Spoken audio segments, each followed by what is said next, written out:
Essa oficina é uma realização do Governo Federal, do Governo do Rio de Janeiro, da Secretaria do Estado de Cultura e da Economia Criativa do Rio de Janeiro, através da Lei Aldir Blanc. E como vocês já sabem, acabaram de ver, a oficina está gravada, então ela vai ficar depois disponível no YouTube.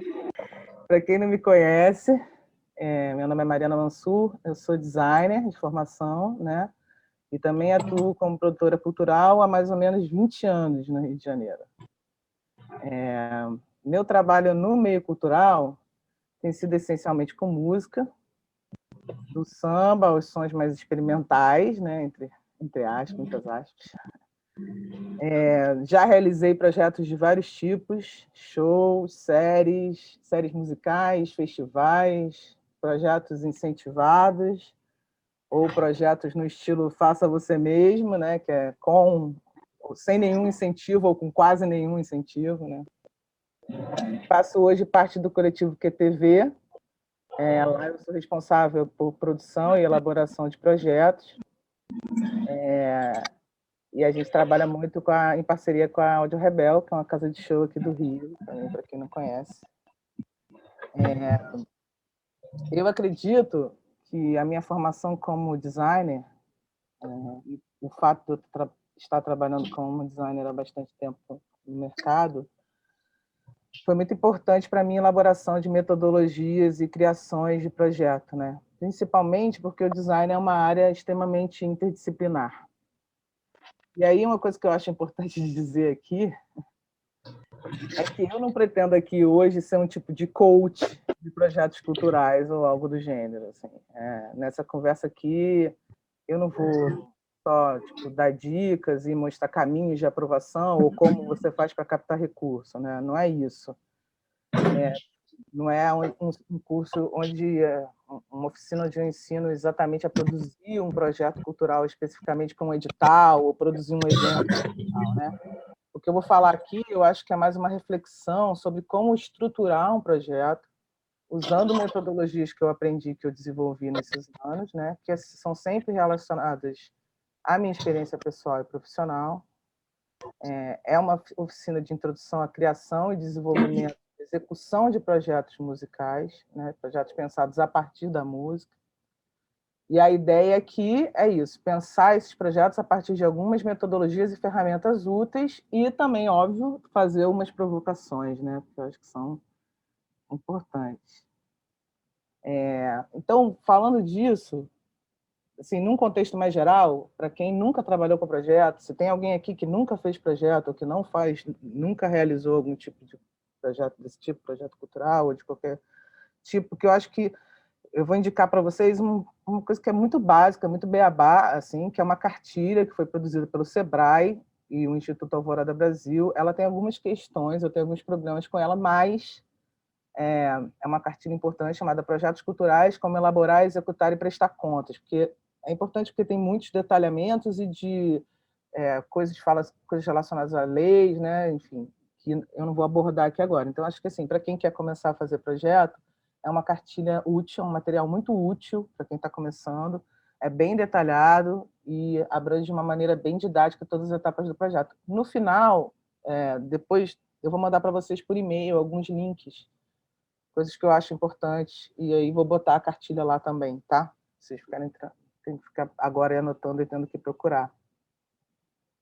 E aí, dito isso, eu acho que uma primeira provocação é pensar o seguinte: produção cultural, como quase todas as áreas, é uma área em constante desenvolvimento, né?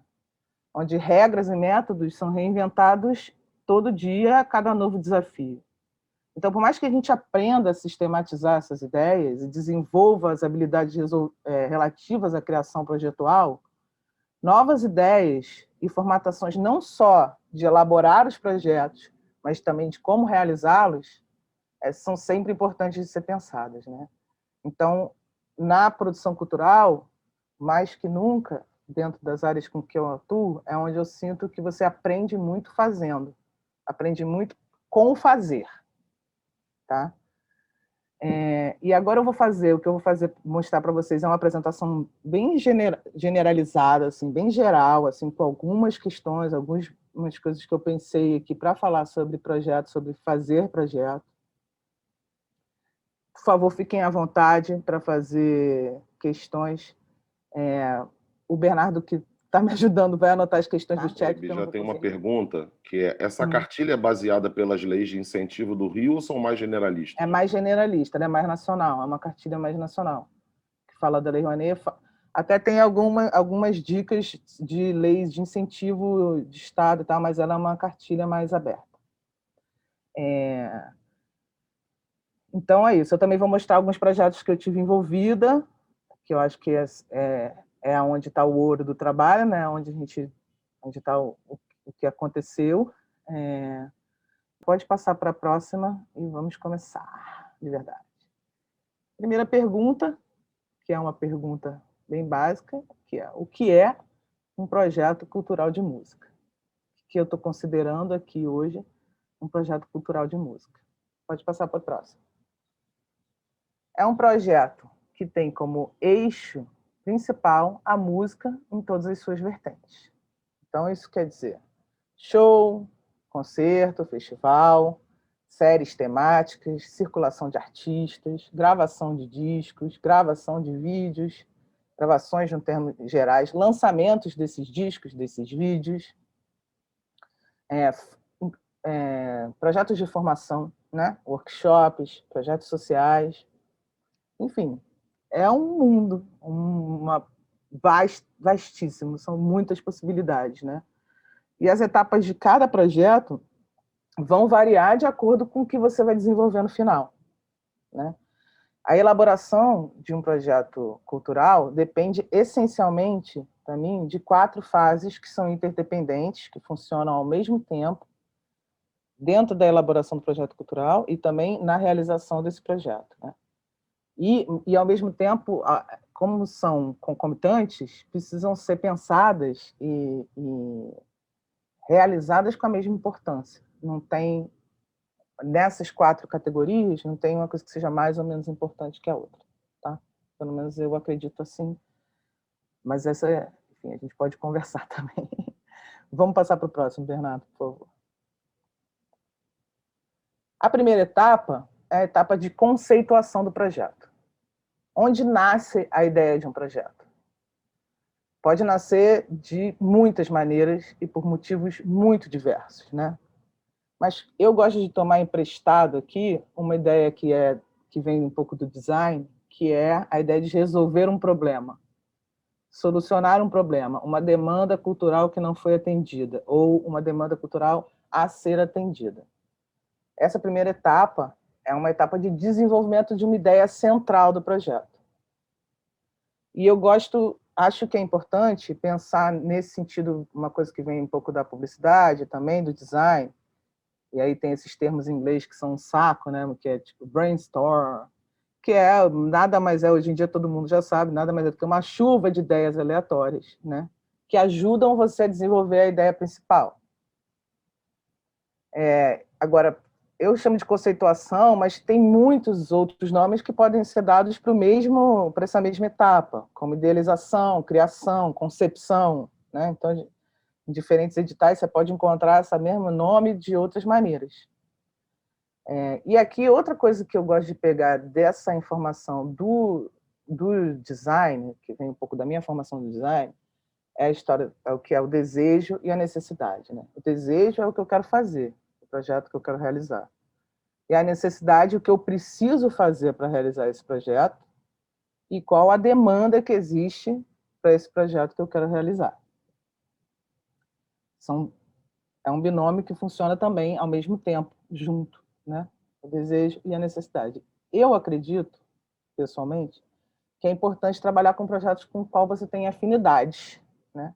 Mas é possível também a pessoa ser um formatador de projetos culturais, né? Como uma profissão, pensar, ajudar outras pessoas a escrever seus projetos. Isso também é possível. Uma ideia de um projeto pode vir de um artista, de um grupo, para desenvolver um projeto autoral, né?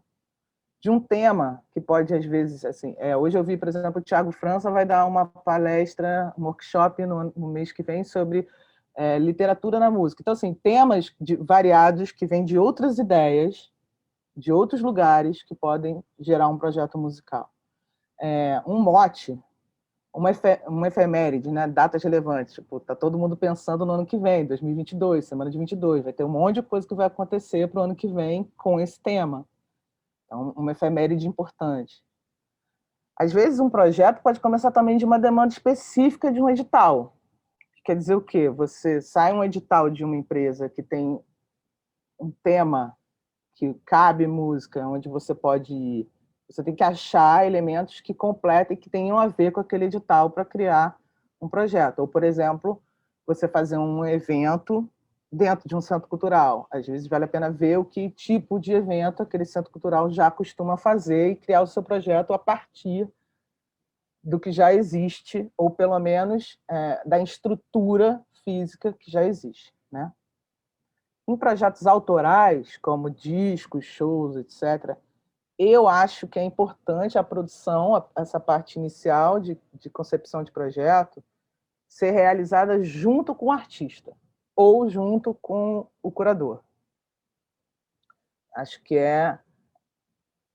funciona para que o projeto, lá no final, tenha a cara também que o artista quer dar no projeto, não só a que você acha que o projeto tem que ter, sabe? Então, isso eu acho que é uma coisa que é importante.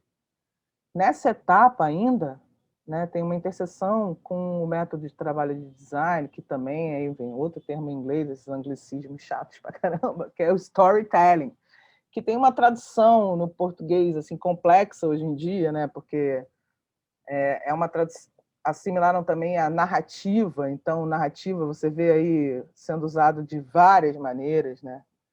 E a gente pode chamar assim de contar histórias ou de criar uma narrativa, mas eu prefiro especificamente aqui nesse caso chamar de criar um roteiro ou de roteirizar o seu projeto, né? Porque a ideia não é contar necessariamente a história de alguém ou algo, mas no sentido de que a concepção de um projeto é um encadeamento necessário de vários movimentos, e esses movimentos têm que acontecer ao mesmo tempo, eles são paralelos e acontecem ao mesmo tempo. E assim dá para dizer que a gente constrói uma narrativa, né? E tentar seguir essa narrativa na hora de escrever um projeto, nesse encadeamento de ideias, é muito interessante para a criação de projetos culturais.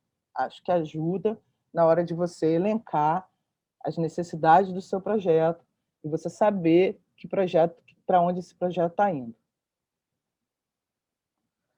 E aí, para dar suporte a esse roteiro que a gente vai fazer, que é o que a gente vai pensar como para produzir um projeto, eu acho que precisa, antes de tudo, fazer uma pesquisa, trabalhar na elaboração do seu projeto, levantamento de outros projetos. Será que alguém já teve essa mesma ideia que eu estou tendo? Eu acho super importante olhar para coisas que já aconteceram, até para ter as novas ideias, né?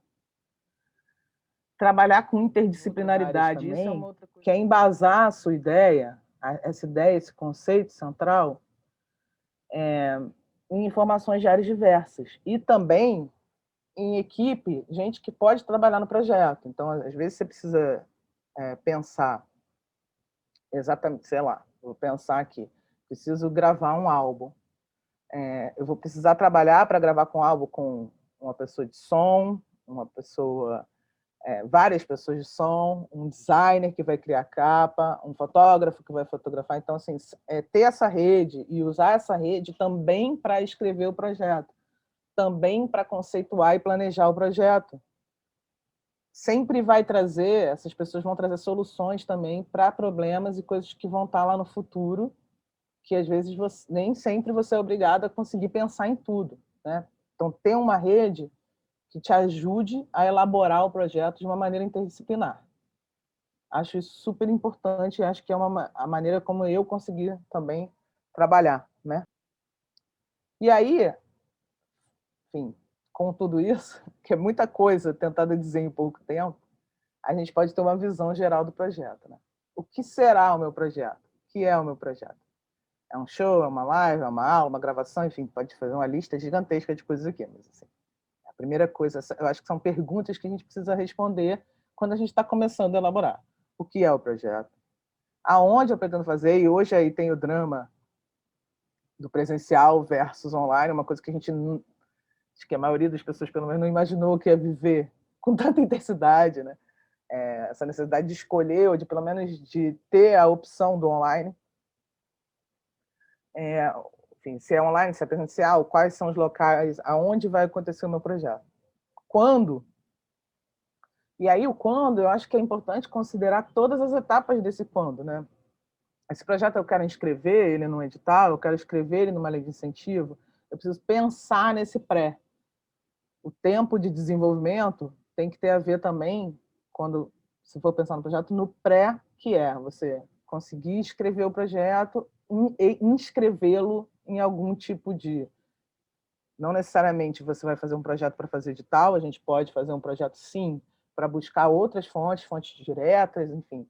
Mas o quando, nesse sentido, é importante pensar no pré também, não pensar só, vou fazer meu projeto amanhã. Você não vai conseguir elaborar o seu projeto com tanta... com tanto preciosismo, né? Que eu acho que é importante e necessário aqui. E, por fim, a quarta e última pergunta é quem? Que aí é o público, para quem que eu quero, aonde eu vou chegar, para quem que eu quero que ouça o meu projeto, ou quem que eu quero que esteja nos shows, quem eu estou adressando, né, o meu projeto. E no quem também eu acho que é importante considerar a equipe. Qual é a equipe que vai estar junto comigo na hora não só da execução, como da elaboração. E aí eu acho que aqui a gente tem uma primeira visão geral do projeto, e é o fim dessa primeira etapa de desenvolvimento de projeto. A gente pode ir agora para a segunda etapa. É o planejamento. O planejamento, ele é essencial, né? Ele é quase coração do projeto. Falei que todo mundo tem que pensar as 4 coisas iguais, mas o planejamento é onde a gente acaba tendo que dedicar mais tempo mesmo no planejamento e na concepção. No planejamento, a gente precisa identificar todas as necessidades do projeto. Tá? Então, assim, análise de dados de outros projetos, análise de dados de editais específicos, enfim, tem todas as possibilidades em volta disso. Uma coisa que, cara, é um aprendizado que veio com o tempo mesmo. Se você vai fazer seu projeto especificamente com um edital, para uma chamada pública ou privada, enfim, o que for, o que você vai escrever do seu projeto, especificamente, se você for atender alguma demanda que vem já com um formulário ou com um edital escrito, ler o edital com toda a atenção possível, não deixar passar nada, anotar todas as dúvidas, porque assim, linguagem de edital é muito variada.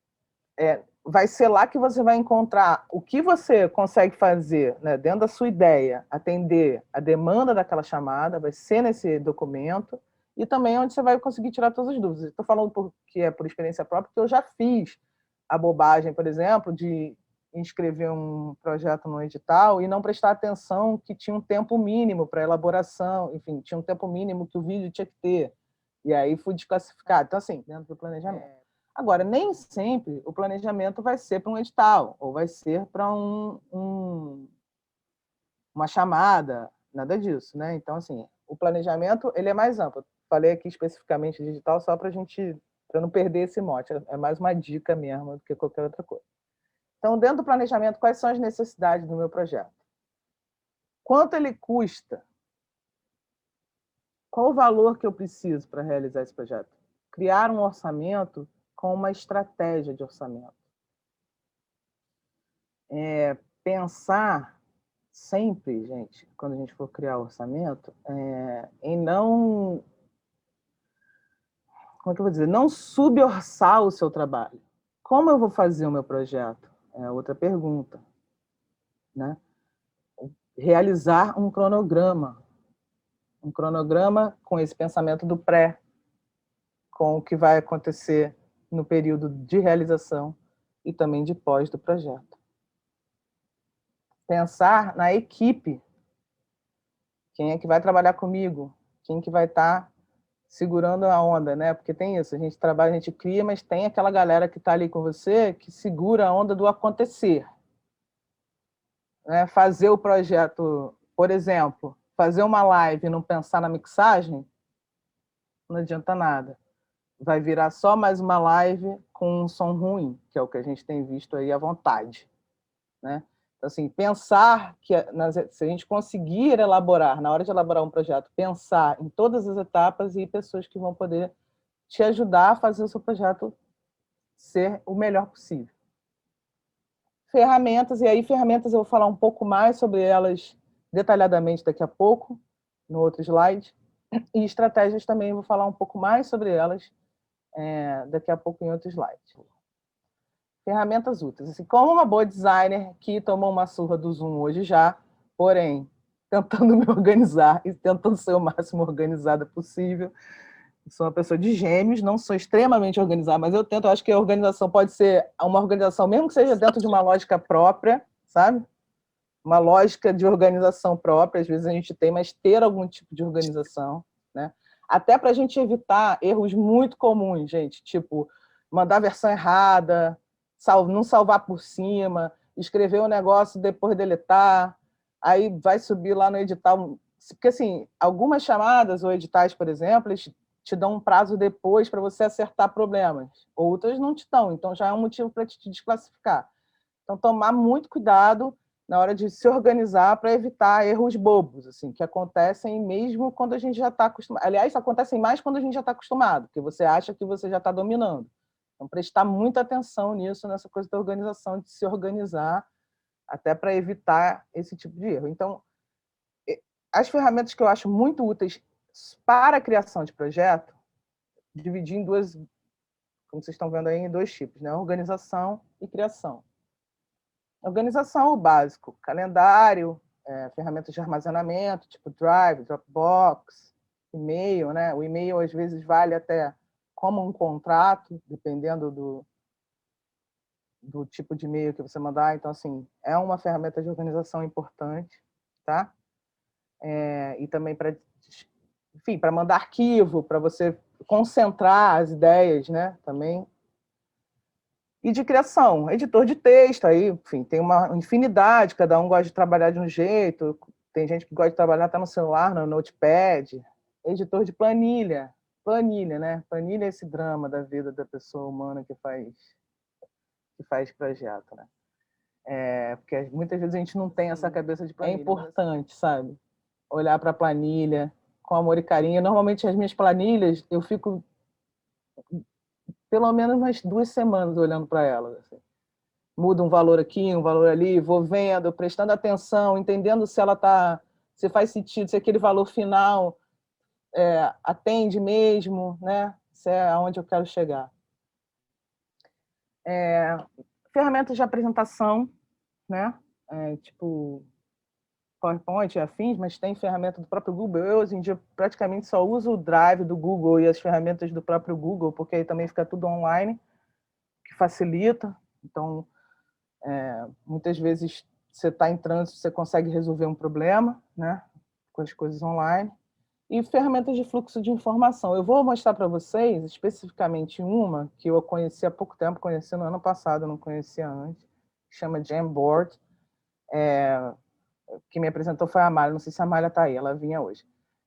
Que é uma ferramenta especificamente de trabalho tipo de design gráfico e de publicidade, que é o quê? A ideia de você trabalhar com board, onde você pode colar stickers e desenhar e pensar em cima dele para elaborar o seu brainstorm. Digamos que você pode montar um esqueleto do seu brainstorming, né, para chegar na concepção do projeto, para chegar lá com o Jamboard. Jamboard porque foi o que eu aprendi a usar mais rápido. Mas aí aqui eu trouxe para vocês darem uma olhada especificamente num projeto que a gente aprovou agora há pouco tempo, que foi o disco da Jussara. Então a Jussara já tinha escrito uma parte do projeto, ela já tinha pensado num projeto. Eu peguei o projeto que ela tinha pensado e desmembrei ele dentro do Jamboard, nesses stickers que vocês estão vendo aí, e reescrevi, pensando estrategicamente também em ações de divulgação, que era uma coisa que eu achei que era uma falha. Nas coresinhas, eu tentei trazer o que era importante separado dentro de elementos, né? Então, tipo assim, segundo disco da Jussara, era importante eu pensar na trajetória dela, que tipo de trajetória esse artista tem, que tipo de colaboração esse artista costuma fazer, que tipo de colaboração e parceria. Parcerias musicais e parcerias visuais, porque um disco ele não está longe também de ser um objeto para você olhar, né? E aí a gente pensou, composição, então era uma coisa importante, é um disco que traz muitas composições da própria artista. Pensar em mulheres compositoras, em questões que são importantes para ela, registro, feminino, legado, negritude. A tradição como aquilo que ninguém ensina, mas a gente aprende. Ancestralidade ligada à invenção. A gente não quer pensar em ancestralidade como uma coisa que já passou. A ancestralidade está ligada totalmente à ideia de inventar. E aí aqui, de novo, ao mesmo tempo também falar de São Paulo, Brasil, urbano, arranjos, instrumentos, voz, som, reuso dos eletrônicos. Então, a palavra colagem ficou importante porque ela fazia parte do universo inteiro do projeto, não só da criação do disco, como do visual que ele pretende ter e como do projeto que eu quis escrever. Tem funcionado, na minha concepção, tem funcionado bastante, mas não é o único. Tem outros tipos de aplicativos possíveis de fluxo de informação e de pensar a partir de ideias visuais, tá? Palavras e ideias visuais, tá?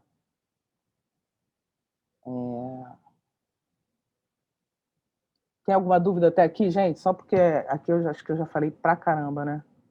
Tem alguma pergunta aí, Bia? Baby, o Alan Dias está perguntando, poderia só explicar a função das cores nos stickers no caso desse projeto? Posso explicar a função das cores. Primeiro, os amarelos eram os produtos. O que a gente vai fazer? Disco online, vinil, shows, conversas, colagem. Então, colagem faz parte do produto final, tá?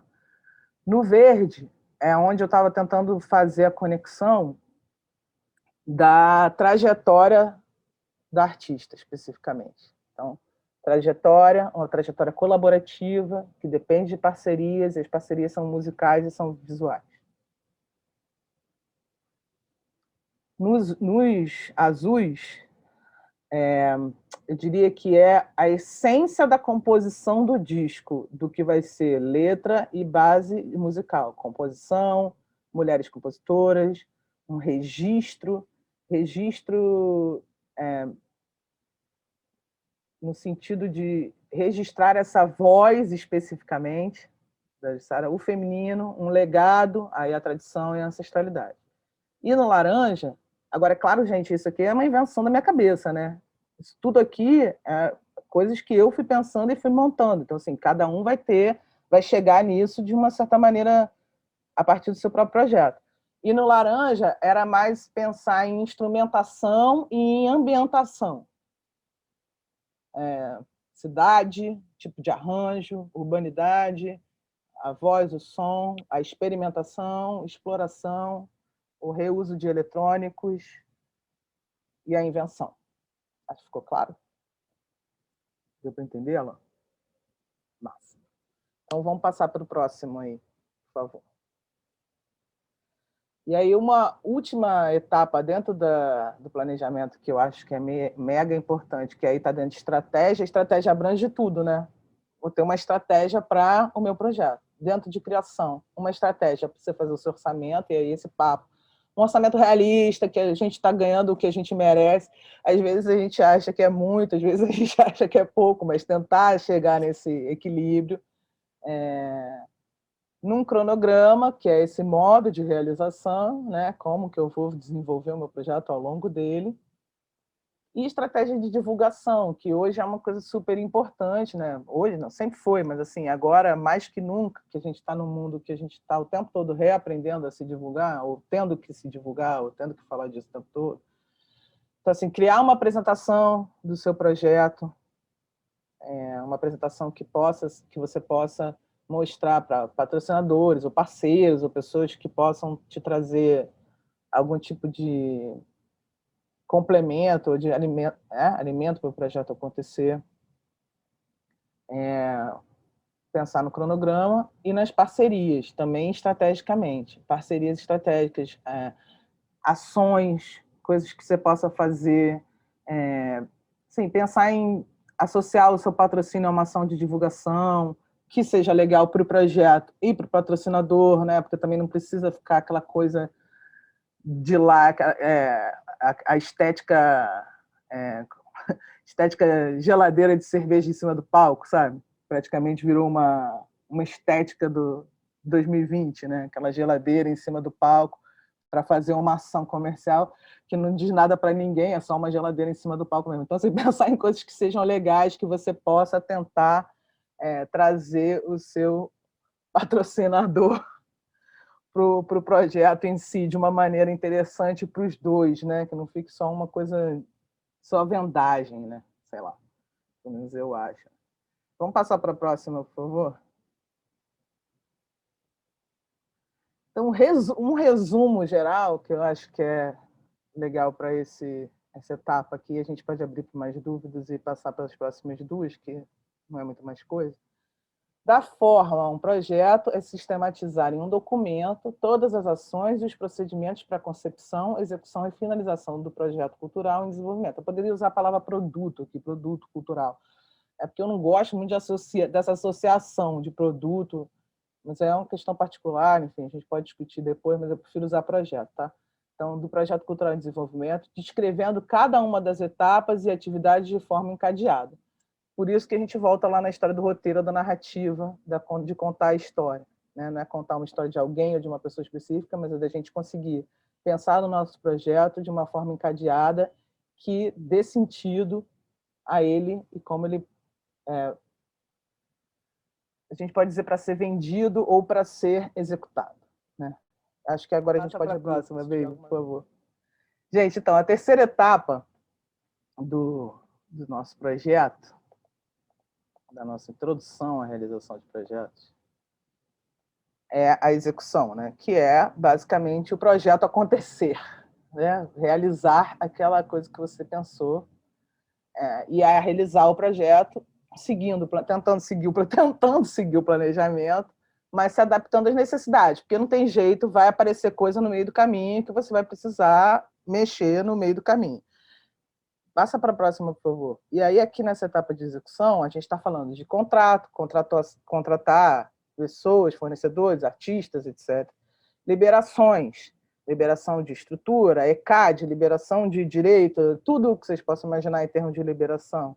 Divulgação, divulgar, fazer uma identidade visual do projeto, né? Ter um designer trabalhando junto, assim, divulgação, imprensa, né? Assessoria de imprensa ou assessoria de mídias, marketing estratégico, essa relativa novidade aí que já está há um tempo no mercado, mas que a gente tem que pensar para projeto cultural, e dentro de assessoria de comunicação e a realização do evento em si, né? Ou do produto cultural, ou do evento, ou do disco, do filme, enfim, o que for, o que você vai realizar.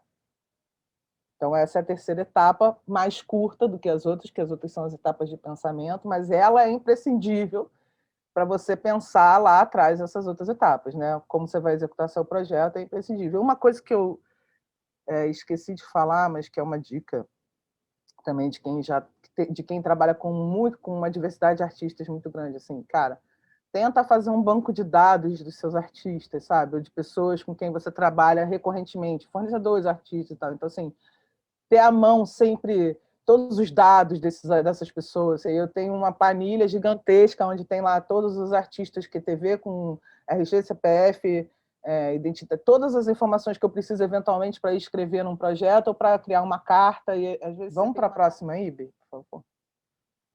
Que aí eu acho que a gente já chega na quarta etapa, que é a conclusão. Né? Fiz meu projeto, agora eu preciso olhar para ele de novo. Ver os relatórios, fazer relatórios para quem tem que prestar contas, prestação de contas, etc. e tal. Avaliar os objetivos do projeto. Será que eu fiz o que eu queria?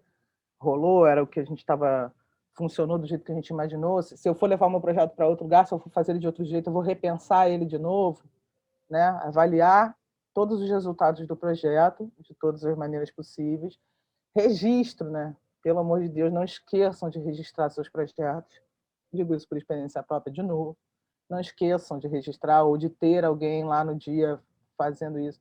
Hoje em dia, todo tipo de post e stories do fazer do projeto também servem como um relatório no final, como um clipping, além da produção, tipo assim, vai para a imprensa e você tem que fazer um clipping. Mas vamos supor, você fez um projeto que um monte de gente legal está participando, e assim, um monte de artistas legais divulgaram nas redes deles, printa, porque isso é clipping do seu projeto também, entendeu? Não só o que sai na imprensa hoje em dia é clipping. Hoje em dia o clipping ele ficou amplo, né? Com a rede social, assim. E aí, acho que a gente pode ir para a próxima, por favor, que é um resumão. Eu vou mandar. Eu não sei se alguém aqui estava no curso que eu fiz no ano passado de design e produção cultural, mas se tiver, vai ver que a metodologia é a mesma, basicamente. O slide da metodologia do interseção entre produção cultural e design é a mesma que está aqui, que são as 4 etapas. Então, assim, pensando, eu preciso pensar no projeto, o projeto é o meu problema, e aí eu vou pensar em 4 etapas. Conceituação, idealização, criação, concepção, que é uma etapa só, estou chamando com esses 4 nomes, que eu estou chamando de conceituação, que é onde eu vou criar o meu roteiro. O planejamento, planejar, orçar, de pensar em gerar alternativas, resolver questões técnicas, ter estratégia. Executar, e, por fim, conclusão e avaliação. Então, aqui está o que eu chamo da minha metodologia de trabalho para a execução de projetos em vários níveis, não só na produção cultural, mas também quando eu estou trabalhando com design, eu tento pensar com essas 4 etapas funcionando paralelamente. Então, aí agora eu vou falar um pouco sobre projetos realizados, coisas que a gente fez, né? Eu vou focar nessa parte no que eu considero que tem sido a minha maior experiência, né, em desenvolvimento de projetos, onde eu amadureci as minhas ideias, onde eu amadureci, inclusive, o meu método de roteirizar, onde eu cheguei nessa metodologia aí que eu mostrei para vocês, e aonde eu tenho feito parte de todas as etapas de desenvolvimento do trabalho e das ideias, que é o trabalho no coletivo QTV, né? Eu não sei se vocês todos conhecem o QTV, mas eu vou falar um pouquinho dele, né? Para quem nunca ouviu falar o QTV, eu vou ler uma mini biografia rápida e depois eu vou voltar a falar de projeto. O QTV é um coletivo, um selo, que tem a música como elemento central para promover articulações com diferentes áreas de experimentação artística, em especial o design, o audiovisual e a performance. A sua proposta é reunir e amplificar as vozes de uma nova geração de artistas interessados em inventar procedimentos renovadores no campo da arte, conectando-os através de uma dinâmica colaborativa. Criado em 2014 no Rio de Janeiro, o selo já lançou mais de 40 álbuns de artistas brasileiros e internacionais e produziu shows e festivais no Rio, São Paulo, Belo Horizonte, Recife e Nova York, além de ter lançado o filme 1, da artista Bela, com direção do Sérgio Meckler. Em 2020, 3 discos lançados pelo selo foram indicados ao prêmio APCA: O Negro Léo, Desejo de Lacrar, Cadu Tenório, Monument for Nothing e Tantãs Fita Piorou. O selo nasceu como um desdobramento do programa de shows Quintavan, que foi uma série semanal dedicada à música experimental e de improviso que acontecia na Áudio Rebel.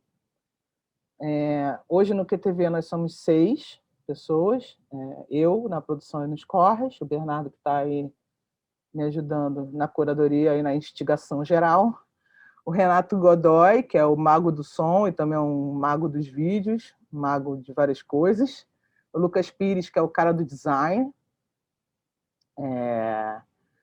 e das ideias radicais, extremamente radicais que a gente tem, e o Luan Correia, que é um produtor brabo dos beats, técnico de som, também está na produção geral do selo, é meu braço esquerdo, meu braço direito, o cara da parada, e que vai lançar um disco incrível em março, nosso próximo lançamento, nosso querido Luan Correia. E tem o Manso também, que também trabalha com a gente dentro do selo, que é produtor, que produziu Trança do Ava, da Ava Rocha, o Disco Trança da Ava, enfim, o Manso também está dentro do QTV, e o Pedro Azevedo, que é o dono da Audio Rebel, que também está dando o selo. Assim, eu falei 6 porque é a equipe dura, digamos, e o Manso e o Pedro sempre com a gente também em volta, né? E tem mais uma galera em volta do QTV que não daria nem para botar em nomes aqui. Tem uma galera que está aqui, que eu estou ligada, mas assim, não daria nem para botar em nomes aqui todo mundo, tá? E aí eu quero falar. Passa para a próxima coisa, por favor. Aí tem uma telinha QTV falando geral, né? Mas assim, trazer aqui de novo a ideia de uma provocação, assim, o que é um projeto cultural, né? Pensei sobre isso na hora de projeto cultural é trazer sons, imagens, experiências singulares. E quando falamos em experiências singulares, falamos de quê? De provocar e evocar sensações e afetos, provocar a imaginação, o corpo, a inteligência, a percepção. Então, a gente no QTV está sempre pensando em projetos a partir de uma ideia de uma experiência complexa, o que não quer dizer que tem que ser difícil, tá? Em nenhum momento é essa a questão. A nossa ideia é tentar trazer muitos elementos e mobilizar o máximo de elementos possíveis e o máximo de elementos singulares para criar algo criativo, inventivo, incomum.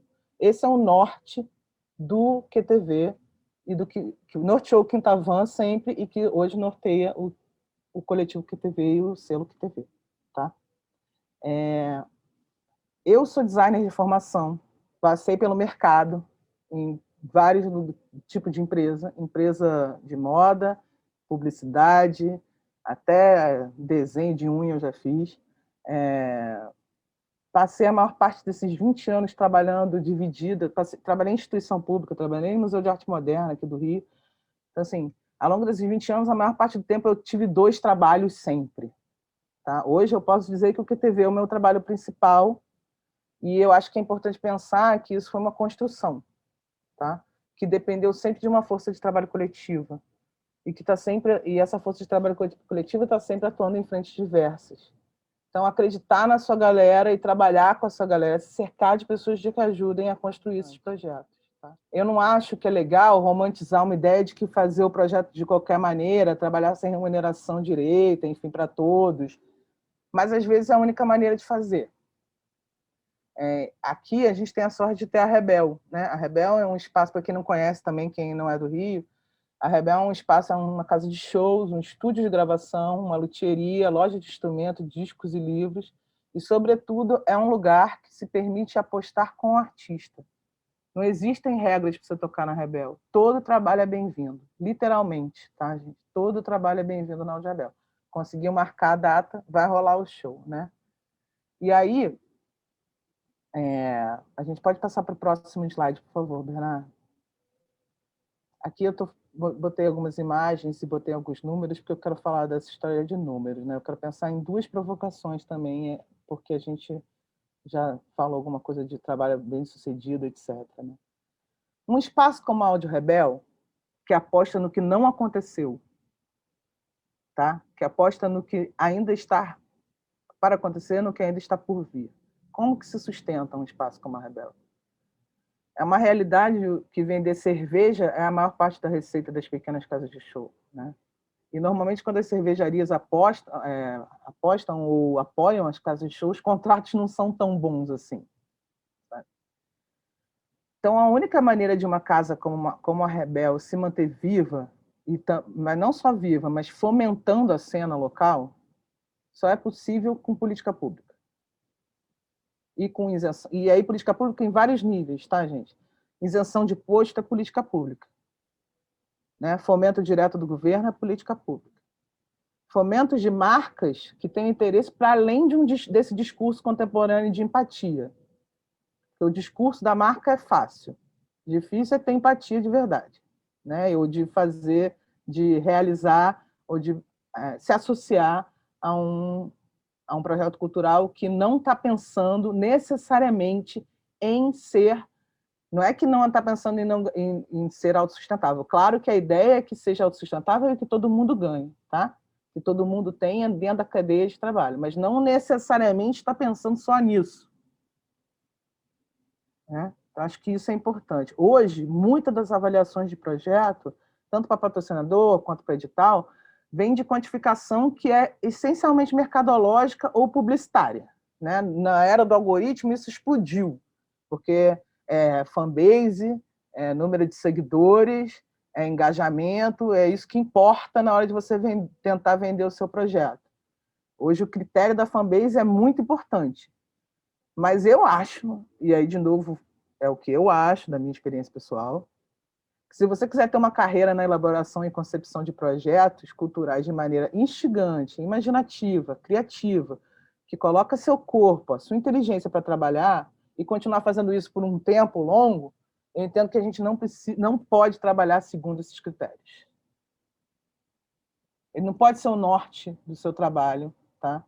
Não tem essa necessidade de ser o norte. Não é que não seja importante, tá? É claro que a gente quer chegar no maior número de pessoas, é claro que quando a gente está buscando trabalhar cultura, a gente quer chegar em muita gente, tá? Mas esse tipo de quantificação não pode ser a prioridade principal de um trabalho cultural, porque a gente precisa ainda conseguir pensar no que não foi feito, no que é inédito, no que nunca foi visto, do que ainda não foi criado. A gente precisa ter liberdade de experimentar, errar, acertar e criar novos métodos de realização. Isso é uma questão de opinião, de como eu norteio a minha escolha de trabalho. Não acho que ninguém tem que seguir isso como exemplo. De fato, a gente, no QTV especificamente, muitas vezes realizamos coisas porque tínhamos outros trabalhos. Né? Todo mundo trabalha em atividade paralela. O Bernardo é professor, eu sou designer, o Lucas é designer, o Renato é técnico de som, o Luan é técnico de som, o Pedro tem a Rebel, o Manso é um super músico, também toca com todo mundo. Então, assim, todo mundo estava trabalhando em frentes diversas e, ao mesmo tempo, criando, né? Ou criando os projetos ou os trabalhos em si. E eu sei que eu não tenho como sugerir que todo mundo faça como a gente, porque depende de muitos fatores, né? Inclusive de conseguir se sustentar a partir desse trabalho. E isso tem a ver com condições materiais e com o que, né? Vou ter que falar sobre isso, coletividade, e tem a ver com a luta de classes no Brasil, né, gente? Que é um problema que a pandemia escancarou, abriu a porteira do problema, né? A ausência de política pública voltada para as artes, a ausência de política pública voltada especificamente para a cultura,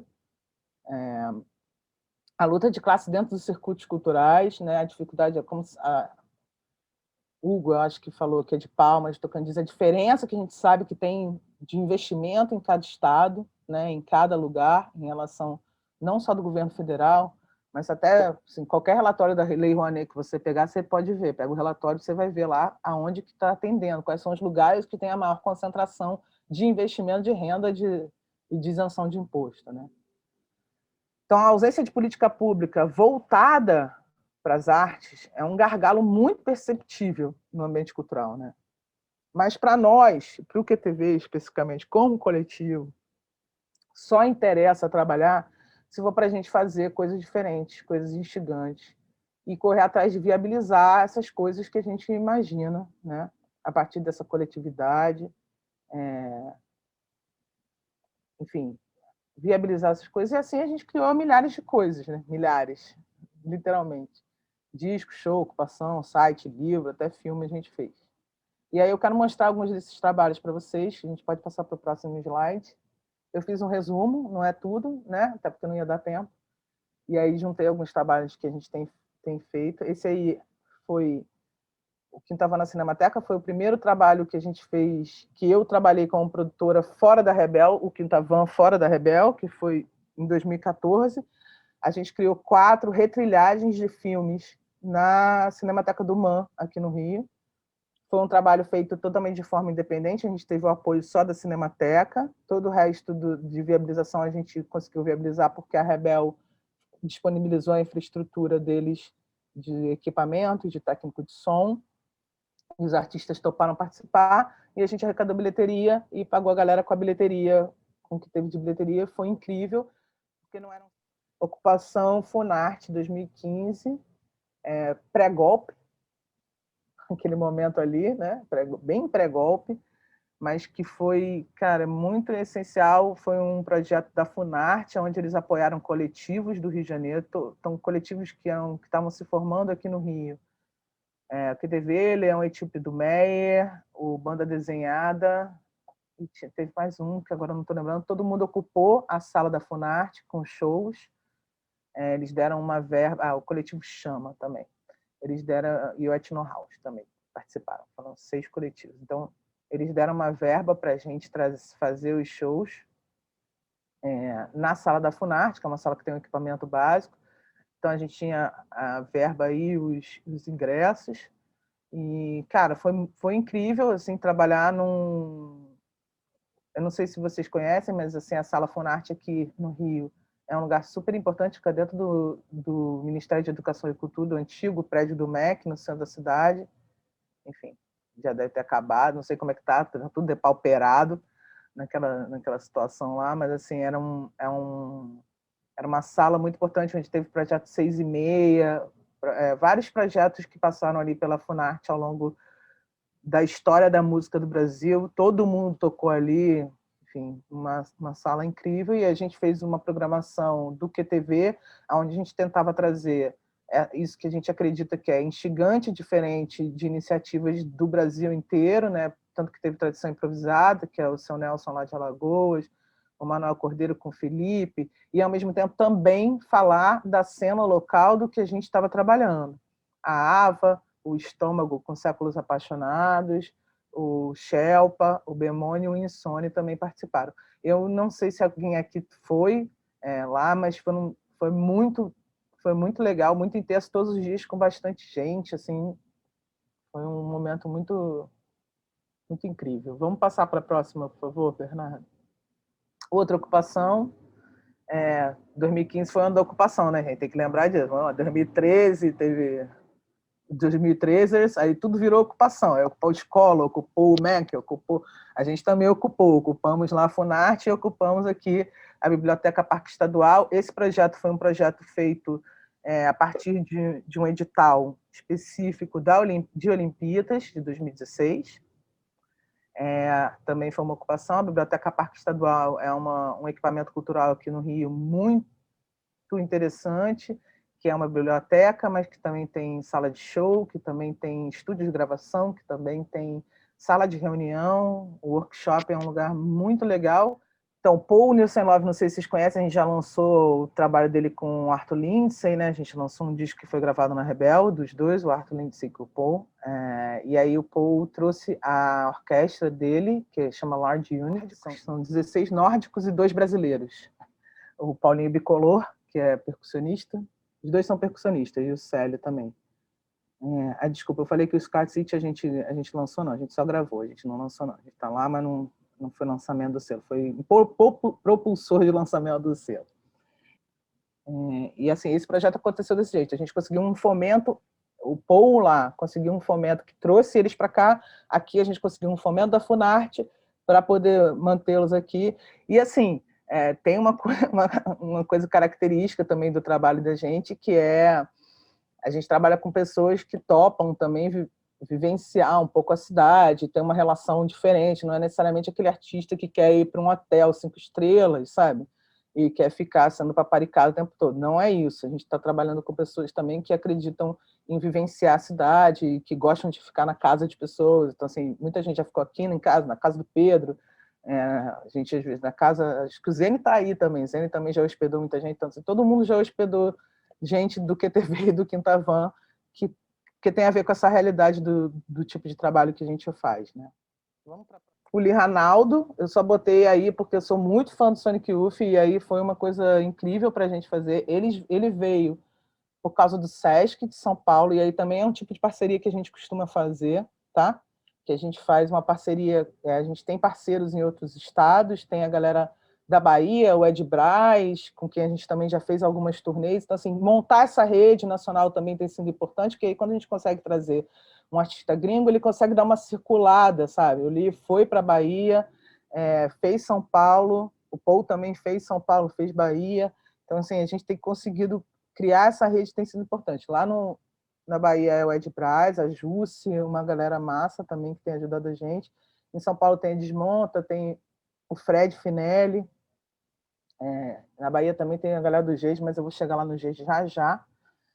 E aí o Lee Ranaldo a gente trouxe 2 vezes, em 2016 e 2017, num esquema, assim, ele veio para fazer o SESC, ou seja, tinha passagem, tudo garantido, a gente bancou a passagem dele de São Paulo para o Rio, também um cara normal, um cara que topou ficar em casa, que topou, não precisou necessariamente de hotel, não foi nenhum tipo de estrelismo, e a gente arrecadou toda a grana que precisava vendendo ingresso, e deu certo, graças a Deus, foi ótimo, e também fizemos sim, depois eu mando para vocês esse link, porque eu acho super, super lindo, que foi uma pequena live, pré-lives, a gente já estava fazendo lá em 2017, com a galera da Void, do Quartinho, não sei se vocês conhecem esse projeto, mas a galera da Void tinha um projeto chamado Quartinho, que tem muita coisa legal gravada ao vivo no Quartinho. Tem Tantões Fita, tem Tradição Improvisada, tem Saskia, incrível. E aí a gente fez essa que eu acho que talvez seja a cereja do bolo do trabalho. Tem muitas outras cerejas do bolo, mas essa é uma cereja do bolo que é levar o Lee Ranaldo para tocar em Madureira. Isso foi massa pra caramba, e foi uma coisa que a gente fez, porque o quartinho da Void era lá em Madureira, ele gravou lá. Então o cara não conheceu só a zona sul do Rio, não conheceu só onde tem prédio e praia, sacou? Fomos para outro lugar. Esse é um projeto que a gente tem feito na Rebel. Provavelmente esse ano a gente vai ter outra versão dele. E aqui eu queria chamar a atenção para uma coisa, que é o seguinte: a gente teve um fomento, a partir da Lei Rouanet, de um patrocinador específico, que eu não posso dizer o nome porque ele não quer aparecer. Então, assim, eu não posso, ele não tem nem o nome dele no cartaz, tá? Mas era um patrocinador que, enfim, tinha especificamente a necessidade e o desejo de apoiar um projeto cultural que fosse instrumental, que também para a gente, e isso é uma coisa que eu acho que é relevante para falar em relação à Lei Rouanet, que projeto instrumental entra num artigo dentro da Lei Rouanet que permite 100% de isenção de imposto. Então, para o patrocinador era importante para a gente também.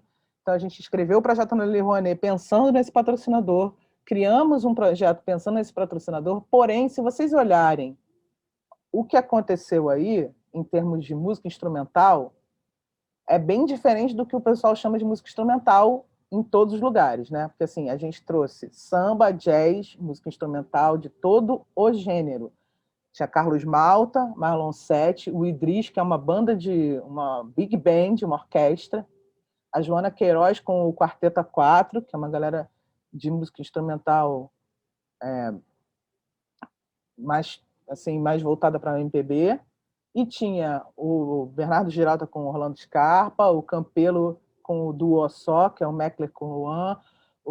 Então, assim, a gente compreende que música instrumental, e era esse a nossa batalha aqui, né, nesse festival de Rebel Instrumental, entender que música experimental, entre aspas, também é uma música instrumental. Não precisa estar dentro da categoria experimental, necessariamente, ou dentro da categoria música de improviso ou música de experiência, para ser considerado instrumental. A gente está se instrumental é o que não é a canção, dentro da categoria do artigo 18 da Lei Rouanet, todos esses artistas aqui se encaixam no que a gente chama de música instrumental, porque normalmente no música instrumental, nos projetos culturais aí do Brasil, o que a gente vê é chorinho, é música mais ligada, né? Tipo assim, vamos pensar em música instrumental num ambiente mais careta. A gente queria trazer o careta, entre aspas, trazer o que é mais tradicional e misturar com coisas que não são consideradas necessariamente dentro dos projetos culturais que a gente vê por aí como música instrumental. Então, esse eu acho que é o pulo do gato do Festival de Rebel Instrumental, que deve acontecer de novo agora em 2021, online, infelizmente, né? Mas, enfim, deve acontecer. Vamos para o próximo aí, por favor, Bia. É aqui Antimatéria, que é o nosso festival, a gente já fez 3 edições, estamos sofrendo, assim, se fazemos de novo ou não, porque, enfim, não faz muito sentido para a gente fazer online esse tipo de encontro, sabe? A última edição do festival foi em 2018. A gente fez 6. Foram. Até E aí, por que eu estou dizendo que não faz muito sentido para a gente fazer online? O festival foi em 5 lugares do Rio de Janeiro. E aí, de novo, a gente foi Zona Sul, Centro e Zona Norte. Então, assim, a gente tentou, dentro do festival, e o festival tem essa característica, pelo menos a gente quer trazer, de misturar pessoas e transitar pela cidade. Então, a gente não queria um negócio que fosse todo na Rebel. Teve noite na Rebel, teve um dia no Parque Lage, que foi de dia, teve 2 noites na Áudio Rebel. Teve no centro da cidade, a gente fez no Teatro Cláudio Rocha, e a gente fez uma noite lá também, de novo, com uma parceria com a Voz, na Voz de Madureira. O que eu quis dizer, trazer lugares diferentes, assim, no sentido de que no Rio de Janeiro a gente vê, claro que Madureira tem uma cultura local que não depende nada da Zona Sul, né? Tem samba, tem a Portela, tem Pérez Serrano, tem o Brasil inteiro ali dentro de um bairro só, tem o Mercadão e tem o Viaduto. Não depende da gente para nada. Lee Ranaldo, esses negócios aí. Mas foi muito interessante enfim, ter esses eventos lá, até porque a gente fez, a noite que a gente fez em Madu, especificamente do Festival Antimatéria, bombou, foi incrível, porque foi na rua, foi de graça, e a gente fez o que é essa mistura que eu acho que é a cara do QTV. Teve o Wallace Função, que é o trabalho eletrônico do Renato Godoy, o Pista Delta, que é Tantão e Fita com o dedo, e o Marcelo Mudou, que é uma configuração diferente do Tantão e Fita, fazendo pista para dançar. DJ Earl, que é um DJ de footwork de Chicago, que foi incrível, e Yasmin Turbininha, que aí, né, gente, fechou aquela noite, Madureira parou, lotada, funk 150, alto nível. Inclusive, essa noite tem na internet também, tem na Voz, no Quartinho, tem disponível para visualizar no YouTube. Pro próximo. Aqui são 2 shows que a gente fez na Virada Cultural, em São Paulo. Um show do Léo na virada e um show que foi Tantão Esfita com Metametá, lá no CCSP, dentro da programação da Virada Cultural. Vamos para o próximo, por favor. E aí, em 2019, a gente fez um Antimatéria, que a gente chamou de Antimatéria Apresenta, que é dentro do Festival Antimatéria. Teve vários shows, teve coisa acontecendo no aparelho, que é uma outra casa que funcionava aqui no Rio na época. Mas eu trouxe aqui o destaque dessas 2 noites, que foi o Agui Davi do Gege. O Agui Davi do Gege é uma orquestra de atabaques afropercussiva da Bahia, que também são 17, porque a gente não gosta de trabalhar com pouca gente. Também são 17 ogãs do terreiro do Bogum, de Salvador, entre 14 e 60 anos. Então, assim, não, e 50 anos. Então, um aspecto bem abrangente de pessoas. E aí a gente fez 2 noites com eles, numa parceria também, porque a gente fez uma parceria com a Sala Nelson Pereira dos Santos, lá em Niterói, que é uma sala que abriu em 2019. O show da Guilherme do Jeito foi tipo, teve um show de abertura para o prefeito e os colegas dele, e o Agui Davi do Jeito na sequência, sabe? Foi o primeiro show com a casa aberta e tal, uma parceria firme que a gente estava fazendo aí com a prefeitura de Niterói, que é uma prefeitura bem interessante. E aí, aqui no Rio, a gente fez na Sala Baden Powell com a participação do Benegão, e em Niterói a gente fez com a participação do Gil. Passa para a próxima aí, por favor, Bê, que aí são as fotos do Agui Davi. Pode ir. São fotos dos 2 shows, né? O show com o Gil e o show que é essa galera toda aí. Então, assim, nesse caso aqui, aí eu quero falar com os produtores, meus amigos produtores.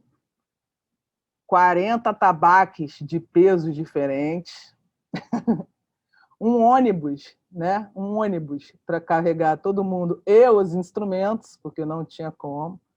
Praticamente fechar um hotel, que são 17 caboclos.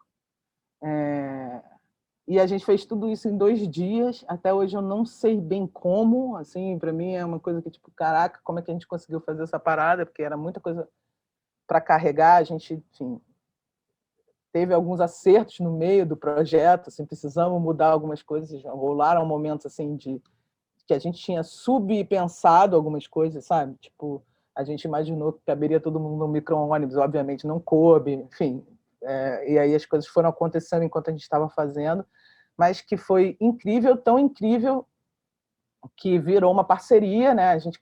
A ideia é lançar o disco, o QTV vai lançar o disco do Davi, se tudo der certo, se tudo funcionar aí nos próximos tempos. A gente vai gravar esse disco e foram 2 noites bem incríveis. Vai ser uma parceria com a gravadora Rocinante, provavelmente, não sei se vocês conhecem. Procurem conhecer o trabalho, que eles lançaram a Eleci agora, um trabalho bem bonito também. E aí a gente, enfim, quer fazer esse lançamento, e aí eu vou falar depois de novo sobre o trabalho do Gui Davi, outro trabalho que a gente está fazendo com eles. Então a gente tem braços, a gente está trabalhando espalhado, né?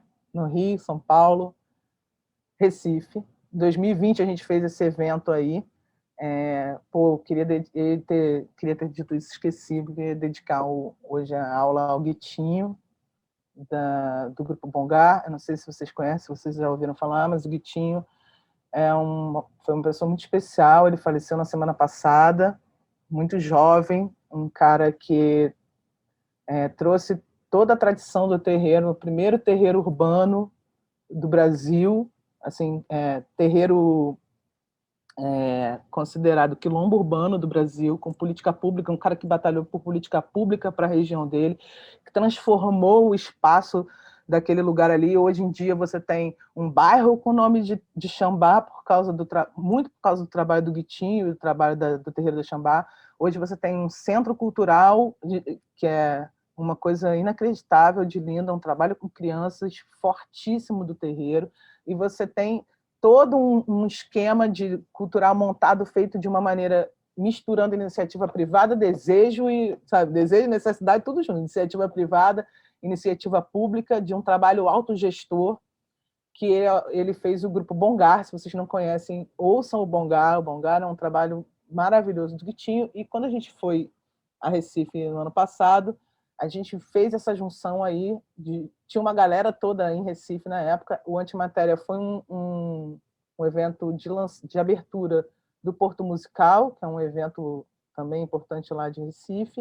Então a gente fez o pré-Porto, antes do Porto, esse show lá no Sintipiri, que misturou gente local, né, os artistas de lá, com gente que estava lá na época. Então, teve a Ixá, que é de lá, a Karina Burr, que é de lá, mas mora em São Paulo, mas estava lá na época, o Grupo Bongar, Siba, Paul Love, a Thay Ramos Leal, Una, o Yuri Brooks, o DJ Dolores e o GG Albuquerque como DJ no final da noite. Foi uma noite bem incrível também, de mistura, porque essa galera toda tocou junto, eles tocaram entre eles, não tinha necessariamente, não tinha set list. Isso é a minha segunda vida, é explicar para o ECAD que não tem set list. Eu trabalho em produção, a segunda coisa que eu faço na produção é tentar explicar para o ECAD um show que não tem set list e não necessariamente tem que coletar direito autoral, entendeu? Que é um show de improviso, um show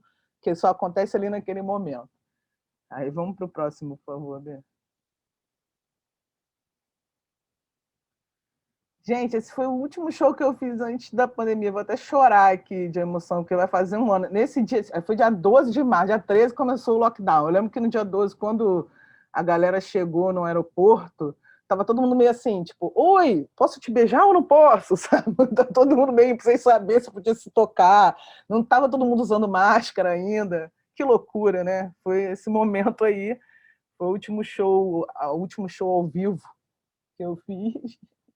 E também na sala Nelson Pereira dos Santos, que é essa sala com a qual a gente está desenvolvendo uma parceria muito legal, que eu acho que vai render frutos ainda. 2020 não foi muito possível, porque todo mundo ficou sem saber para onde ir, como se adaptar, né? Começou aquelas adaptações, mas 2021 a gente quer retomar, e a gente fez esse encontro do Encruza, que é o Metá com Passo Torto, e o Jardes, lá em Niterói, que foi muito legal. Eu fico muito feliz quando eu faço coisa em Niterói, porque eu sou de Niterói. Então, assim, quando rola de levar para fazer lá, é muito, muito prazeroso para mim. Vamos para o próximo, por favor. Eu acho que são os 2 últimos. E aí, em 2020, no meio da pandemia, a gente recebeu um convite do Sesc Santo Amaro para criar um projeto para o Sesc Santo Amaro, que a gente criou o Ciranda do Gatilho. É um projeto que começou com uma ideia do Bernardo, do Negro Léo e da Sasca, de autoengatilhamento, um ficar engatilhando o outro, em relação a... Assim, gente, eu não sei nem por onde começar, porque assim, é tanta coisa a Ciranda do Gatilho, que eu acho que vale muito a pena vocês irem lá olhar. Ela tem 2 versões já, a gente fez a Ciranda do Gatilho 1, que tem muito texto, muito filme, muita música para ouvir, e a Ciranda do Gatilho 2, que é a que está no... As 2 estão no ar, que é um filme para você ouvir, ou um disco para você, assim, é um jogo-filme para você ouvir. Então, o Ciranda do Gatilho 1 era quase que uma enciclopédia, que vocês estão vendo aí, né? A gente chamou de roda de engatilhamento contínuo através de correspondências afrográficas, registros audiólogos visuais em torno do drible, do crime e da afropresença. Eu sou o terceiro milênio. Esse é o Ciranda do Gatilho 1. E o Ciranda do Gatilho 2, que é um jogo onde você vai clicando e vai randomizando as pedras, e tem essas pedrinhas que vocês estão vendo, são búzios, são pedras, são jogos, onde você clica e tem sons, ou você vai para para o próximo etapa. Então é um jogo misturado com sonoridades. Também Negro Léo, Sasca e Bernardo pensando juntos, mas nesse caso específico a gente teve a participação de mais 4 artistas. A Carol da Alfarra, a Michele Matiusi, o Guitinho da Xambá e o Luizinho do Gege, com o Kainan do Gege, filho dele. Então, eles 4 gravaram coisas que a gente usou dentro desses sons que estão dentro da Ciranda do Gatilho. Próximo, por favor. E aí, os 2 projetos que eu estou trabalhando mais agora em 2021, 2 projetos que a gente aprovou na Natura Musical. O trabalho da Jussara vocês já viram lá, né? Que eu mostrei para vocês o Jamboard da Jussara. E aí eu vou falar um pouquinho do Aguidavi. O Aguidavi foi formado pelo Luizinho do Gege, que é esse Ogan, mestre de percussão da Bahia, um cara que já tocou com todo mundo, fez parte do Olodum, toca com a Margarete, já tocou com a Betânia, enfim, todo mundo que você possa imaginar da Bahia, ele já tocou, já andou, Orquestra Rumpilés. Ele é um dos herdeiros direto lá da galera do Terreiro do Gege, que é um dos terreiros mais antigos de Salvador, Terreiro do Bogum,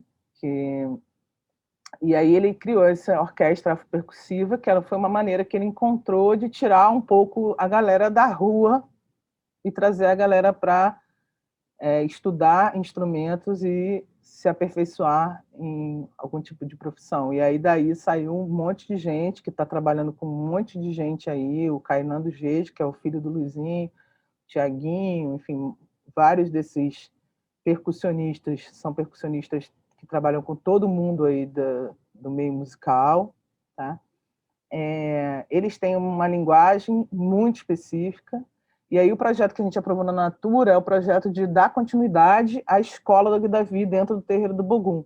Então, conseguir fomentar com dinheiro, com estrutura, as aulas da galera que trabalha, que vive ali em volta do terreiro, e aí não só... E aí tentar trazer mulheres, pessoas trans, incluir pessoas dentro, porque fica uma coisa... tem muito isso, né, do instrumento de percussão, o ogan ser homem, né, ainda tem muito isso, é muito difícil você ver mulher, então é um projeto que tende a criar uma inclusão também que quer criar uma inclusão também nessa seara de trazer mulheres, pessoas trans também para aprender percussão. E aí, enfim, a gente ainda não sabe como ele vai acontecer, vai depender... Agora a vida do produtor depende da situação, tá laranja ou tá vermelho, né? Como é que tá a cidade, e aí é isso. Por fim, eu acho que tem uma última tela aí, que é exatamente o que eu também tinha colocado na outra apresentação, que eu acho que é um dizer que vale para o designer, para todo mundo, que é: o futuro estende-se à nossa frente, mas atrás de nós também há um grande acúmulo de história, um tesouro para a imaginação e a criatividade. creio que chamamos de criativo esse dinamismo do intelecto que circula para diante e para trás entre o futuro e o passado. É do Ken Hara, Design 2007, de 2007. É isso, gente. Acabou aqui. Então é isso, gente. Obrigada a todo mundo que veio aí. Que bom ver vocês. Várias carinhas amigas, conhecidas, várias desconhecidas que eu quero conhecer. Falem comigo, mandem mensagem, mandem e-mail. Estou aqui, se puder ajudar, trabalhar, dividir. A gente tem uma experiência que só tem graça porque ela é coletiva e compartilhada. Então, estamos aqui para isso também, para pensar junto. Aí Bernardo deixou aí vários negócios, e-mails, etc. Podem falar com a gente. Sigam o QTV no Bandcamp e no YouTube. A gente precisa aumentar lá o número de inscritos. Negócio de número de inscritos, chato isso, né? Mas vai lá. Sigam o QTV no Instagram e etc. Vamos se falando aí, gente. Fanbase, é isso, fanbase. Obrigada. Valeu, galera. Beijo. Boa noite. Beleza, Mariana. Valeu, obrigadão. Valeu. Boa noite para todo mundo. Boa noite.